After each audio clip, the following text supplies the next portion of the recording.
મહેસાણાના વામૈયા ગામે ઠાકોર અને ક્ષત્રિય સમાજની સભા રદ થતા રાજકીય ગરમાવો વધી ગયો છે।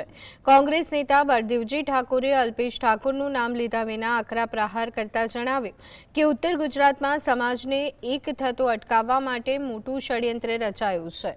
બળદેવજીએ આક્ષેપ કર્યો છે કે કેટલાક લોકોએ વ્યક્તિગત લાભ ખાતર વહીવટી તંત્ર પર દબાણ લાવી સભા મોકૂફ રખાવી છે। આ સંમેલન કોઈ સમાજ વિરુદ્ધ નહીં પરંતુ સરકાર અને પોલીસ સામે હતું।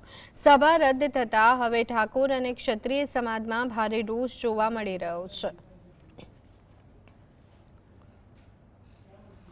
પોલીસે એની બહાદુરી બતાવવા માટે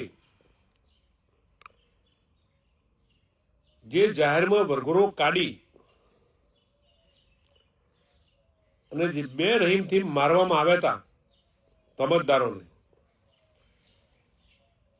એવા તમામ ગુજરાતમાં તમામ જગ્યાએ પોલીસ તમામ લોકોના વરઘોડા કેમ કાઢતી નથી?